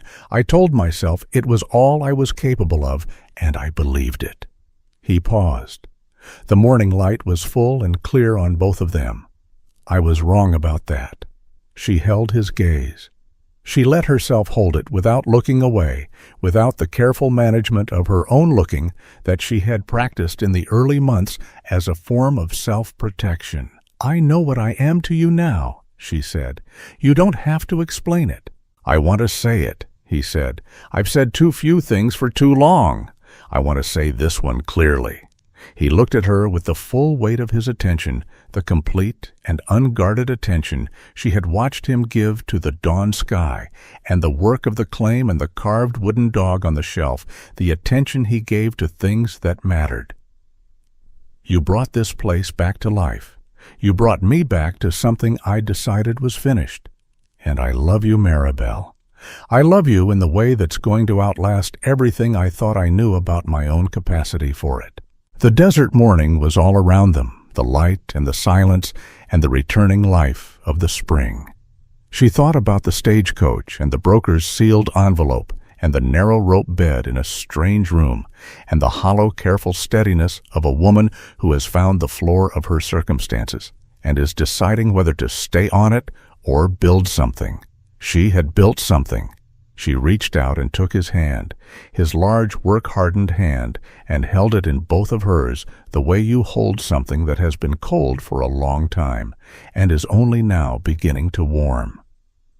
"I love you too," she said. "I have for some time. I was waiting for you to catch up." He made a sound she had not heard from him before, a low, brief sound that was not quite a laugh, but had something of that quality in it, something unguarded and real, and it was the most beautiful thing she had heard in this place or any other. He clasped her hands in his, both of them, and they stayed there in the April morning among the returning marigolds, and she felt the full specific weight of where she was, which was here, which was chosen, which was hers in the only way that had ever mattered, not because someone had placed her here, but because she had decided every single day to remain. The summer was the most productive the Hessler Creek claim had seen. The vein continued to widen, and Elias worked it with 2 hired men from Cobra Flats, and the particular focused energy of a man who has remembered what he is working toward. The cabin was expanded, a second room added to the south side, the walls properly chinked against the coming winter. Dora Kettridge came out to the homestead for the first time in 6 years at Maribel's invitation, and sat in the yard among the marigolds and drank coffee, and talked with the comfortable, specific ease of 2 women who understand each other well enough to be quiet when quiet is better. In August, Maribel told Elias she was expecting their first child. He went entirely still in the way he had, that was not absence but presence. So total, it looked like stillness, the way deep water looks still from the surface. She watched him receive the information and process it in the layers she knew. Now, the topmost layer, which was practical, the deeper layer, which was complicated by what he had lost, and the deepest layer, which was the one she trusted most. He put his hand very gently against her face. His eyes were bright with something she understood and did not name out loud, because some things are better kept whole by not being fragmented into word. "Are you well?" he asked. His voice was rough at the edges. "I'm well," she said. "I'm very well." He kept his hand against her face for a moment longer. Then he drew her in and held her with the arms that had been built by years of hard work and were capable, she had learned, of a gentleness entirely disproportionate to their size, and she rested against him and felt his heart beating and listened to the desert afternoon around them, the creek and the wind, and the particular silence of a place that has been made to hold people who intend to stay. The child was born in the spring, a boy they named Daniel, after no one in particular, and after everyone in general, after the long accumulation of ordinary days that constitute a life rebuilt from the ground up. He was loud and healthy and entirely committed to the project of existing, which Maribel recognized as a quality inherited from both sides. The 2 cedar crosses behind the cabin were still there. Elias tended them through every season, kept them upright, kept the ground around them clean. He did not hide this from Maribel, and she did not ask him to. She had understood from the beginning, from the piece of lace in the windowsill and the carved wooden dog behind the coffee tin, that loving a man who has loved before is not a competition with the past, but a continuation of the capacity that the past had developed in him, and that what Clara had made of him was part of what she loved about him. She placed flowers at the crosses sometimes in the summer when the wildflowers were thick along the creek. She did this without ceremony and without announcing it. She did it because it was right, and because the woman under that ground had loved this man and this land, and deserved to be remembered by someone who also loved both. One morning in the late summer of their 2nd year, when Daniel was old enough to stand holding on to things with the committed, effortful concentration of someone just discovering the possibilities of the vertical, Maribel stood at the porch of the expanded cabin in the early light and watched Elias in the yard. He was crouched in front of the boy, holding out his hands a few inches from Daniel's, and Daniel was looking at the gap between them with an expression of intense and focused calculation, the expression of someone who has identified a problem and is determining what they have available to solve it. Then Daniel stepped, 1 step, then 2, across the gap between Elias's hands and Elias's arms, and Elias caught him with a sound she could hear from the porch, a sound she had never heard him make before, and which she would remember with the same clarity she remembered everything that mattered, a sound of pure and uncomplicated joy. She stood on the porch of the house she had made out of a strange man's bare, grief-stripped cabin, and she looked at the desert around her, which was in this morning's light everything. It had always been vast and indifferent and extraordinarily, improbably beautiful, and at the garden, which was full and productive and entirely committed to its own survival, and at the man in the yard who was lifting their son above his head, while the boy laughed with the unqualified whole-body commitment of someone who has not yet learned that some things are too good to be trusted. She was expecting their 2nd child. She knew it the way she had known it the first time a certainty arrived before the evidence, the body's own knowledge preceding the mind's. She had not told him yet. She was keeping it a day or 2 longer, keeping it the way you keep the last of the warmth from a fire. Not hoarding, but savoring the particular pleasure of knowing a good thing before it has been spoken into the ordinary world where it will live from then on. The marigolds were blooming along the fence in their committed, unreasonable orange. The cottonwoods along the creek were the deep, full green of high summer. The mountains in the distance were the color of the sky at the hour just before sunset, when blue has not yet become dark and holds in it every possibility of what the night might be. Maribel Boone stood on her porch in the morning light of a summer she had not expected in a life she had not chosen, and had chosen every day since. And she breathed the clean desert air into her lungs and felt the specific, unqualified, entirely sufficient weight of being here alive, present known, and staying. The ghosts were not gone, not exactly. The ghosts were never entirely gone in any life that had been fully lived. But they had taken their place in the landscape the way the mountains had permanent and acknowledged, and no longer in the way of the living, which was all anyone could ask of the past, that it stand at a proper distance and allow the present its full dimensions. She stepped off the porch and walked toward her husband and her son in the golden morning across the ground she knew by heart, through the light that asked nothing of her except to be in it, and she was.